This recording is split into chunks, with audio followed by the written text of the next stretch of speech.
Hello friends. चलिए आज का सेशन शुरू करते हैं।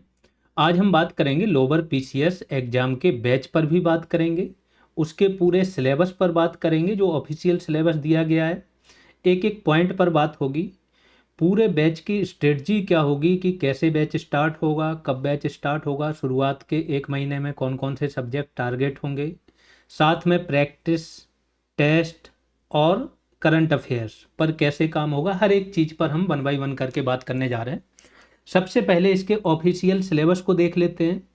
जिस दिन ये सिलेबस जारी हुआ था पहले दिन, इसके बाद इसमें कुछ संशोधन किया गया था नेक्स्ट डे। वो संशोधन देख लेते हैं कि क्या संशोधन किया गया था। थोड़ा सा सिलेबस चेंज हुआ है, मतलब वर्तमान में जो सिलेबस है वो ये है जो दिखाया जा रहा है। ठीक है, 100 प्रश्न आएंगे टोटल, 1/4 नेगेटिव मार्किंग होगी। 5 नंबर का आपका इतिहास है, उसमें भी जो राष्ट्रीय आंदोलन है वो है। इसके बाद 5 नंबर का आपका इंडियन पॉलिटी है, 5 नंबर की आपकी ज्योग्राफी आएगी, 5 नंबर की इकोनॉमिक्स आएगी। टोटल 20 नंबर के आपके जीएस के कोर सब्जेक्ट हैं। इसके बाद 5 नंबर का आपका करंट अफेयर्स है। फिर 10 नंबर की साइंस एंड टेक्नोलॉजी है, 10 नंबर के आपका पर्यावरण और आपदा प्रबंधन है, 10 नंबर की डीआई है और 10 नंबर की हिंदी है। तो 40 मार्क्स यहाँ पर हैं। ठीक है, इसके बाद ये 5 नंबर यहाँ पर हैं करंट अफेयर्स। 40 यहाँ हो गए, टोटल कितने हो गए आपके 65 मार्क्स। फिर बचे 35 मार्क्स, ये सब में कॉमन आते हैं कंप्यूटर और यूपी स्पेशल। हाँ, साथ में आज हम ये भी बात करेंगे कि इस बैच में हम नया और कुछ एक्स्ट्रा क्या करने जा रहे हैं। ठीक है, अब आ जाते हैं जो ऑफिशियल सिलेबस था उसको हमने बिंदुवार हर एक टॉपिक को लिख दिया है यहाँ पर, हर सब्जेक्ट के अंतर्गत कौन कौन से टॉपिक हैं। तो भारत का इतिहास एवं भारतीय राष्ट्रीय आंदोलन, इसमें जो मेन फोकस है आपका वो है स्वतंत्रता आंदोलन पर, राष्ट्रीयता का अभ्युदय और स्वतंत्रता प्राप्ति के संबंध में जो जानकारी होती है। मेनली राष्ट्रीय आंदोलन की बात है, लेकिन यहाँ पर इन्होंने सामाजिक, सांस्कृतिक, आर्थिक और राजनीतिक पक्षों की बात की है। मीन्स जो अंग्रेजों का शासन रहा है उस टाइम पर हमें कुछ ये भी जानकारी चाहिए होगी कि सामाजिक पक्ष क्या थे, यानी कि सामाजिक सुधार आंदोलन। आर्थिक पक्ष क्या थे वो भी जानेंगे, अंग्रेजों की आर्थिक नीतियाँ वगैरह। तो मॉडर्न हिस्ट्री मेनली पढ़नी है। थोड़ा सा हमें सांस्कृतिक है तो आर्ट एंड कल्चर की तरफ भी जाना पड़ेगा, खास तौर से जो यूपी में काम हुआ है उसको भी देखेंगे। फिर इंडियन पॉलिटी है 5 नंबर की। पॉलिटी में जिस तरीके से इन्होंने सिलेबस दिया है, भारतीय संविधान बोल दिया, मीन्स पूरा संविधान आपको पढ़ना है, कहीं से पूछा जा सकता है। संवैधानिक विकास, यानी कि संविधान बनने से पहले जो अंग्रेजों के 1773 का अधिनियम आया था उसके बाद जो काम हुआ है। तो पॉलिटी पूरी पढ़नी है, सिलेबस देख लो। फिर हम स्ट्रेटजी पर आते हैं। भूगोल 5 नंबर का है। अर्थव्यवस्था आपकी 5 नंबर की है, लेकिन टॉपिक काफ़ी ज़्यादा दिए हैं और सारी नई क्लासेज आएंगी विद करंट। फिर करंट अफेयर्स, करंट अफेयर्स भी आपका 5 नंबर का आएगा। इसके बाद साइंस एंड टेक्नोलॉजी 10 नंबर की है। एनवायरनमेंट, आपदा प्रबंधन, फिर आपदा प्रबंधन मीन्स एनवायरनमेंट अलग है, आपदा प्रबंधन अलग, 5 नंबर का। डीआई 10 नंबर की आनी है, सामान्य हिंदी 10 नंबर की आनी है। देन भाग 2 में आपका 15 नंबर का कंप्यूटर है और 20 नंबर की भाग 3 में आपका यूपी स्पेशल है। अब आ जाते हैं हम शुरुआत कहाँ से करेंगे। ठीक है, तो शुरुआत करेंगे हम, शुरुआत में टारगेट करेंगे 20 नंबर का यूपी स्पेशल और 15 नंबर का कंप्यूटर। यूपी स्पेशल पर सारी क्लासेज नई आएंगी और बहुत विस्तार कर देंगे अब हम यूपी स्पेशल का, क्योंकि इन्होंने विस्तार कर दिया। पहले क्या था कि यूपी स्पेशल जो नॉर्मल जहां से पूछते थे एरियाज वो फिक्स थे, बहुत ज़्यादा इधर उधर नहीं भागते थे, एक दो क्वेश्चन इधर उधर से पूछते थे। अब इन्होंने बहुत विस्तृत एक प्रकार से सिलेबस कर दिया यूपी स्पेशल का। ये जिला से भी पूछ लेते हैं, किसी जिला में कोई छोटा सा युद्ध भी लड़ा गया जो किसी हिस्ट्री की बुक में नहीं है, बस जिला पर है, तो ये वो भी पूछ देते हैं। किसी जिला में कोई स्थान है, मंदिर है, वो किसने बनवाया वो भी पूछ देते हैं। ठीक है, दूसरा इन्होंने विस्तार कर दिया है कि यूपी के जो अन्य क्षेत्र हैं, आयोग वगैरह, वो थोड़ा डिटेल में जाने लगे हैं। नदियाँ, बांध, मतलब हर एक छोटी चीज़ ये पूछने लगे हैं। तो अब यूपी जो आपका नॉर्मल पढ़ते थे उससे काम नहीं चलेगा, हम यूपी को बहुत ब्रॉडली करेंगे। मीन्स पहले जो काम कराया था उससे कम से कम नहीं तो 3 गुना काम अब यूपी में होगा। सारी क्लासेज नई आएंगी, प्लस इन क्लासेज को हम करंट अफेयर्स से जोड़ेंगे।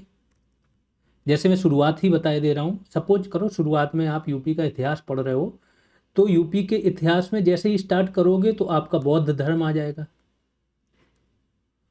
तो बौद्ध धर्म के बारे में जो सारे स्थान हैं कि गौतम बुद्ध आए यूपी में, सारनाथ में ज्ञान प्राप्त मतलब ज्ञान प्राप्ति के बाद पहला जो उपदेश दिया सारनाथ में दिया, इसके श्रावस्ती में बहुत सारे वर्षावास किए 24, है ना, ये सारी चीज़ें जानोगे। फिर हम जो बौद्ध धर्म के सारे स्थान हैं ना यूपी में, उनके बारे में भी डिटेल में जानेंगे। इसके बाद जो बौद्ध सर्किट है, करंट से इसे कैसे जोड़ेंगे, जो बौद्ध सर्किट है उसे देखेंगे। हाल में जो बौद्ध संगीतियाँ या जो सम्मेलन हो रहे हैं कहाँ हुए वो देखेंगे। मीन्स इसको करंट से ऐसे जोड़ देंगे कि अगर कोई क्वेश्चन बाहर से पूछा जाता है तो वो उसी में ही आ जाए। सेम जैन का है कि जैन धर्म के जितने भी तीर्थंकर अलग अलग जगह पे जहाँ पर भी वो जन्म लिया उन्होंने, वो सारी जगह देखेंगे। फिर जैन सर्किट देखेंगे, ऐसी महाभारत सर्किट देखेंगे, रामायण सर्किट देखेंगे। तो ये सारी चीज़ें हम हर टॉपिक को करंट से जोड़ते जाएंगे। प्लस जो आपका सिलेबस चलेगा, शुरुआती क्लास चलेगी, तो 1-2 क्लास के बाद स्टूडेंटों को भी एक्टिविटी करने के लिए दिया जाएगा कि जो क्लास उन्होंने की है उससे रिलेटेड अगर कोई करंट आता है तो वो ग्रुप में डाल दो, वो अपडेट हो जाएगा। तो शुरुआती क्लास कैसे चलने वाली है, यूपी स्पेशल की क्लास आएगी शुरुआत में 8 से 10 क्लासेज अल्टरनेट डे पर आएंगी।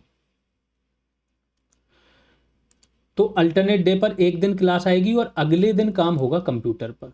कंप्यूटर का जो अभी कंटेंट हमने बना रखा है, अगर उसमें basic classes plus value addition PDF plus आपका 1000 एमसीक्यूज, ये अगर कोई कर लेता है तो 15 में 15 क्वेश्चन यहाँ के स्टूडेंट, पिछले 10 से 12 एग्जाम का ये एक्सपीरियंस है, आराम से हो जा रहा है। 14, 15, कोई 13 करके आ रहा है। मीन्स जिसने जितने अच्छे से पढ़ लिया। इसी का ही एक प्रोग्राम दे दिया जाएगा कि अल्टरनेट डे पर जिस दिन गैप रहेगा उस दिन कंप्यूटर की एक क्लास करो, बेसिक क्लास, वैल्यू एडिशन के 10 पेज पढ़ो और 10 पेज एमसीक्यूज के। यहाँ पर नया हम क्या करेंगे कि कुछ ट्रेंड देखेंगे। अगर 1-2 टॉपिक और ऐसे आ रहे हैं जहाँ से ये क्वेश्चन और पूछने लगे हैं, तो हम जो 1000 एमसीक्यूज है प्लस जो वैल्यू एडिशन पीडीएफ है उसमें वो टॉपिक ऐड कर देंगे, एमसीक्यूज भी ऐड कर देंगे कंप्यूटर में। तो शुरुआत के जो 35 डेज हैं, 30 से 35 डेज, इसमें हम 2 चीज़ें निपटाएंगे। एक निपटाएंगे यूपी स्पेशल पूरा विद करंट, विद नीतियाँ यूपी की, और जितना भी जिला दर्शन है सब कुछ कवर हो जाएगा। और क्लास के माध्यम से होगा, सब हर चीज़ पर नई क्लास आएगी, ठीक। और इसके साथ में निपटा देंगे हम कंप्यूटर। तो टोटल 35 नंबर का टारगेट है 30 से 35 दिन में। अब शुरुआत इससे क्यों कर रहे हैं ये समझ लो। क्या है कि इसके जस्ट बाद हम आ जाएंगे साइंस एंड टेक पर और आपदा पर, आपदा प्रबंधन और एनवायरनमेंट। तो नेक्स्ट मंथ हम इन जब 20 नंबर के सिलेबस पर आएंगे तो यहाँ पर हमें चाहिए होता है अपडेटेड करंट, क्योंकि साइंस एंड टेक में जो 50% क्वेश्चंस आते हैं वो अपडेटेड करंट अफेयर से उसको ऐड ऑन करना होता है। मीन्स क्लास को करंट अफेयर्स के साथ मिक्सअप करके फिर पढ़ाया जाएगा। तो तब तक हमारे पास ठीक ठाक करंट और भी आ जाएगा जो 1-1.5 महीने में घटनाएं घटित होंगी। और सेम ऐसे ही इन्वायरमेंट और आपदा प्रबंधन पर होगा। तो इसकी क्लास जैसे ही ये दोनों खत्म होंगे 30 से 35 दिन में, तो हम आ जाएंगे साइंस एंड टेक्नोलॉजी और आपदा प्रबंधन। इन 2 को टारगेट किया जाएगा। अगले 15 से 20 दिन में इन दोनों पर क्लासेज हो जाएंगी, ज़्यादा से ज़्यादा 25 दिन लगेंगे। तो ये 20 नंबर हम अगले 25 दिनों में टारगेट करेंगे विद पूरा एक एक चीज़, शब्द जो करंट में दिया गया है इससे रिलेटेड, जो डेटा आया है, जो समिति रिपोर्ट, हर चीज़ हम देख लेंगे, जो भी सम्मेलन संधियाँ सब कुछ हुआ है। और एक एक टॉपिक पर बहुत अच्छे से सारी नई क्लासेज यहाँ पर भी आएंगी, ठीक है। ये हो गया। तो यही सब यहाँ पर लिखा है कि शुरुआत में यूपी स्पेशल 20 नंबर का, सभी नई क्लासेज, जिलावार भी कवर होगा, और यूपी के जो अन्य इम्पोर्टेंट क्षेत्र हैं वो सारे देख लेंगे। नीतियाँ भी देखेंगे, यूपी की स्कीम्स देखेंगे, आयोग देखेंगे, संस्थान देखेंगे। साथ में करंट के साथ इस क्लास को हम क्या है मर्ज कर देंगे। हर टॉपिक को करंट के साथ मर्ज किया जाएगा। इसके बाद कंप्यूटर चलेगा 15 नंबर का। तो कंप्यूटर में बता दिया regular classes, value addition, 1000 MCQs, और 1000 एमसीक्यूज में कुछ और एमसीक्यूज जोड़े जाएंगे जो इंपॉर्टेंट हो सकते हैं। फिर इसके पश्चात साइंस एंड टेक्नोलॉजी 10 नंबर और पर्यावरण एवं पारिस्थितिकी 10 नंबर। इनको भी हम क्या करेंगे, नए करंट जो इवेंट्स हैं उनके साथ जोड़ के नेक्स्ट 1 मंथ तक ये क्लासेज आ जाएंगी। यानी कि 2 मंथ्स में हम क्या कवर कर देंगे, 35 प्लस 20 नंबर, 55 नंबर का हम यहाँ पर कवर करके बैठ गए हों।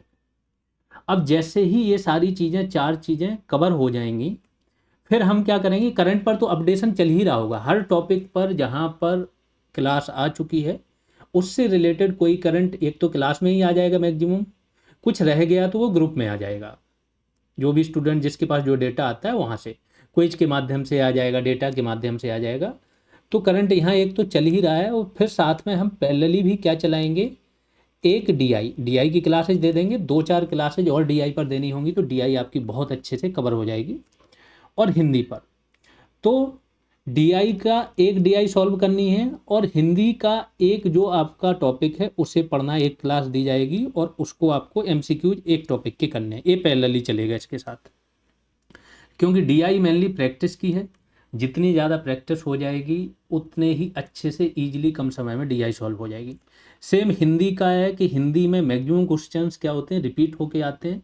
जितनी ज़्यादा, यदि हर टॉपिक पर 300 से 400 एमसीक्यूज 3-4 बार कर लिए और साथ में टॉपिक बहुत अच्छे डिटेल में पढ़ लिया, तो फिर हिंदी बाहर नहीं जाती, उसी से ही सब कुछ आ जाता। तो ये प्रैक्टिस पैरेलली शाम के समय शुरू होगी, क्लास तो जो चल रही है उसके स्केड्यूल पर हम फिर से आते हैं। फिर जीएस के सब्जेक्ट का ऑर्डर अभी इस तरीके से डिसाइड नहीं है, ये ऑर्डर स्टूडेंट से पूछ के डिसाइड होगा। सबसे ज़्यादा प्रायोरिटी उन्हें जिस सब्जेक्ट को देनी होगी हम उसको पहले शुरू कर देंगे। हो सकता है इकोनॉमिक्स की ज़्यादा डिमांड आई तो इकोनॉमिक्स पर सारी नई क्लासेज आएंगी, विद करंट अपडेट्स आएगा। जो नया बजट है, आर्थिक समीक्षा है, मॉनेटरी पॉलिसी है रिजर्व बैंक की, जो आयात निर्यात का डेटा, मतलब जो चीज़ नया होगा उसको हम अपडेशन के साथ क्लास लेके आएंगे हर एक टॉपिक पर। तो यहाँ पर इकोनॉमिक्स का पूरा करंट भी आ जाएगा आपका और क्लासेज भी आ जाएंगी। तो इसका ऑर्डर जो होगा, जैसे बता दिया कि ये 1 बाई 1 करके ऑर्डर चेंज हो सकता है, लेकिन 1 बाई 1 करके क्लासेज आएंगी। हो सकता है इकोनॉमिक्स की आए, फिर इतिहास की आए, फिर इंडियन पॉलिटी की आए, और फिर भूगोल की आए। भूगोल पर भी सारी नई क्लासेज आएंगी। जो आपके सिलेबस में एक एक टॉपिक मेंशन है उसे हम ऐसे कवर करेंगे कि कुछ गुंजाइश ही ना रह जाए कि कहीं से ये पूछ सकते हैं। ठीक, तो ऐसे करके ये 4 सब्जेक्ट यहाँ पर ख़त्म होंगे 1 बाई 1 करके। और ये 4 सब्जेक्ट ख़त्म करने में 1 मंथ और लगेगा हमें, क्योंकि सब्जेक्ट्स तो इन्होंने दे दिए हैं, बड़े लेंदी टाइप के हैं, लेकिन कुछ जैसे भूगोल है इसमें लिमिटेड टॉपिक्स हैं, इकोनॉमिक्स में लिमिटेड टॉपिक हैं, इंडियन पॉलिटी आपको पूरी पढ़नी होगी, और इतिहास में मॉडर्न पर ज़्यादा फोकस है, मॉडर्न के साथ आर्ट एंड कल्चर। तो मॉडर्न पर भी आपकी क्लासेज, नई क्लासेज आ जाएंगी, और आर्ट एंड कल्चर से हम इसको जोड़ देंगे। ठीक है, अब आते हैं करंट अफेयर्स पर। करंट अफेयर्स आपका कुछ दिनों बाद, जैसा मैंने बोला है, जिस टॉपिक पर क्लास आ रही है उसी टॉपिक के साथ जोड़ते हुए चलेंगे। जब आपका 2-3 महीने की क्लासेज हो जाएंगी, क्योंकि करंट क्या होता है, अगर अभी आप पढ़ के बैठ गए और 3 महीने बाद एग्जाम है, आपको नई बुक लेनी पड़ेगी, उसी से ही पढ़ना होगा। तो हम ऐसे देखेंगे कि जब भी एग्जाम डेट आने वाली हो उसके 2 मंथ पहले करंट पर काम शुरू हो जाए। कोई अच्छी सी बुक आ जाएगी, उसको बेस बनाएंगे, उसी आधार पर आपकी क्लासेज आ जाएंगी और नया अपडेशन आ जाएगा। तो ऐसे करंट पर चीज़ें चलेंगी। अब ध्यान रखो, ये जो बैच चलेगा एक प्रकार से प्रीमियम बैच होगा हमारा, क्योंकि यहाँ पर हम बीच में अब कोई दूसरा बैच स्टार्ट नहीं करने जा रहे हैं, पहले से इसलिए बोल रखा था। प्लस लिमिटेड सीट बैच होगा, क्योंकि बहुत से पुराने स्टूडेंट, जैसे हमने मंडी सचिव के लिए बैच चलाया था, सेम समझ लो वही बैच होगा, है ना।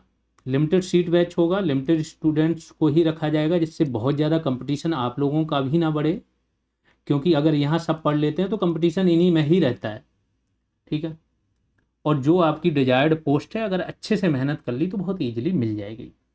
अब आते हैं, प्रत्येक सब्जेक्ट कंप्लीट होने के बाद उस सब्जेक्ट का क्या होगा, सब्जेक्ट वाइज टेस्ट होगा, टॉपिक वाइज टेस्ट भी बीच में हो जाएंगे, टास्क वगैरह, क्विज वगैरह, ये सारा प्रोसेस चलता रहता है, ये ऑटोमेटिकली चलता है। क्लासेज स्टार्ट होने के 5-7 दिन बाद शुरू हो जाता है, तो ये सारी चीज़ें चलेंगी। और लास्ट में, जैसे अभी लेखपाल बैच में क्या है, subject wise full test start हो गए, तो वैसे ही यहाँ पर आगे चल के स्टार्ट होंगे। इसके बाद अब क्या है, बीच में लेखपाल का एग्जाम है, सेम सिलेबस है दोनों का। तो ये एग्जाम होने के बाद हमें बिल्कुल एग्जैक्टली पता चल जाएगा कि ये किस एरियाज में कितना जोर दे रहे हैं, कैसे पूछ रहे हैं। उसी आधार पर हम अपनी स्ट्रेटजी बदल देंगे। अगर किसी चीज़ में ज़्यादा समय देने की ज़रूरत पड़ी, करंट पर ज़्यादा फोकस करने की ज़रूरत पड़ी, या किसी भी चीज़ पर, तो वो हम उस ओर मुड़ जाएंगे। जब सभी सब्जेक्ट खत्म हो जाएंगे तो फिर मेनली फोकस क्या रहेगा, रिवीजन, प्रैक्टिस यानी कि टेस्ट, करंट अफेयर्स को बहुत अच्छे से कर लेना, स्कीम्स को बहुत अच्छे से कर लेना, खासतौर से यूपी है तो यूपी की स्कीम्स ज़्यादा आएंगी, ठीक है।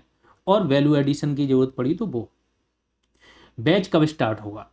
15 अप्रैल को फर्स्ट क्लास आ जाएगी। बैच हालांकि आपको 13 अप्रैल सुबह 10 बजे बैच मिल जाएगा, बना दिया जाएगा बैच एप्लीकेशन पर। आप 13 अप्रैल को 10 बजे से ज्वाइन कर सकते हो।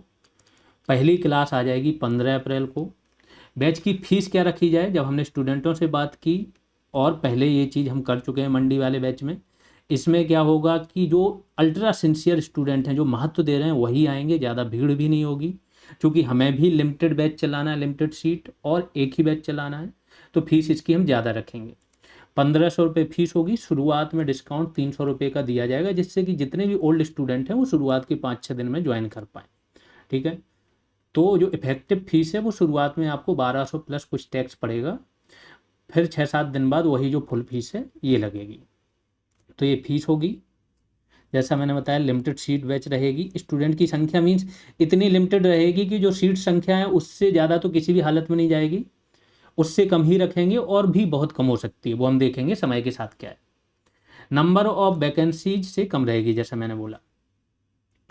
इसके बाद आप लोगों के लिए एक स्पेशल नोट है कि लोअर की अगर वैकेंसी देखो, लास्ट 2019 में आई थी, इसके बाद अब आ रही है। अगर कुछ देखो कि अपर पीसीएस और लोअर पीसीएस, पहले लोअर पीसीएस एग्जाम कौन लेता था? यूपी पीसीएससी लेता था। तो इसके अंतर्गत आपकी नायब तहसीलदार पोस्ट भी थी, बहुत अच्छी अच्छी पोस्ट थी। जो नायब तहसीलदार होता है आपका राजस्व विभाग में, उसी स्तर की सहायक चकबंदी पोस्ट है। हालांकि इसके पास अब काम कम रहता है, लेकिन स्तर इसका वही है, सहायक चकबंदी अधिकारी। ईओ की पोस्ट तो फिर जबरदस्त है ही, जो नगर पंचायत का एक समझ से मुख्य कार्यकारी अधिकारी होता है, सचिव होता है ना। बहुत इसके पास अधिकार होते हैं, बहुत कर्मचारी इसके अंडर में होते हैं, यहाँ तक कि अतिक्रमण हटाना, निर्माण कार्य, ये सारी चीज़ें भी इसके अंतर्गत आती हैं। तो इसके बाद उद्योग में सहायक प्रबंधक, मतलब असिस्टेंट मैनेजर की है उद्योग एवं प्रबंधन विभाग में। तो 7 से 8 पोस्ट ऐसी हैं जो काफ़ी अच्छी हैं, और लेवल आपकी मैक्सिमम पोस्ट जो है लेवल 6 की हैं। तो एक बहुत अच्छा मौका है। पीसीएस वगैरह में क्या होता है, बहुत बार आपका लक भी चाहिए होता है। सपोज करो सब कुछ आपने कर दिया, कितना भी आप मेहनत कर लोगे, कितनी भी चीज़ें कर लोगे, आप 30 से 40 नंबर का अंतर ज़्यादा से ज़्यादा क्रिएट कर पाओगे दूसरों के साथ, जब आप बहुत मेहनत करोगे। और इतना आपने अंतर क्रिएट किया, सपोज करो आप इंटरव्यू में गए हो, बोर्ड आपको ख़राब मिल गया, तो आप कितना भी अच्छा कर लोगे, वो उस पर जाएगा ही नहीं जो आपकी मजबूती है। वो आपका 15 से 20 नंबर का नुकसान केवल एक इंटरव्यू बोर्ड कर सकता है बाकियों की अपेक्षा। सपोज करो किसी को उसने 85 नंबर दे दिए, आपको उसने 65 ही दे दिए। जब आप बहुत अच्छा करोगे तब 65 देंगे। तो यहाँ से ही आपको बाहर कर सकता है। मेंस आपका क्या होता है, आपने बहुत पढ़ाई कर ली, सब कुछ कर ली, लेकिन दो क्वेश्चन ऐसे आ गए, दो क्वेश्चन दो पेपर में ऐसे आ गए जो एकदम आपने पढ़े ही नहीं थे, क्योंकि इतना तो वो चौंकाएंगे। अब आपको क्लू नहीं है। बाकी जो एवरेज स्टूडेंट था उसने सब में एवरेज लिख दिया, उसको आ रहा था, लेकिन आपको यहाँ क्लू नहीं है। तो आप क्या किए, नहीं कर पाए। तो यहाँ पर अगर 15 से 20 नंबर का अंतर आ गया, अगर दो क्वेश्चन यहाँ पे देखो, नंबरिंग ही देख लो, अगर तो 6-6-12 नंबर का अंतर आ गया।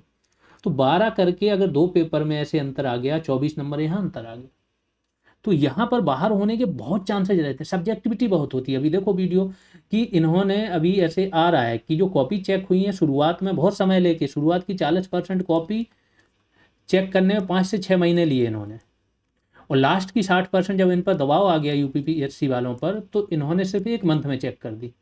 अब यहाँ जो चेक करने का क्राइटेरिया होगा बहुत अलग होगा। बहुत आराम से कॉपी चेक की, सोच समझ के हो, यहाँ क्या किया होगा सोचो। तो इतनी सब्जेक्टिविटी होती है मेंस में और इंटरव्यू में कि आपको नहीं पता, आप सब कुछ डिजर्विंग हो सकता है, टॉप डिजर्विंग हो, तब भी आप बाहर भी हो सकते हो। लेकिन यहाँ कुछ नहीं है, यहाँ आपने मेहनत कर ली, एमसीक्यूज बेस्ड पेपर है। आप गए जो करके आ गए, कोई नहीं रोक सकता। OMR से चेक होना है, यहाँ कोई सब्जेक्टिविटी है ही नहीं। इसका अगर बताएं तो RO का जो रिजल्ट देखना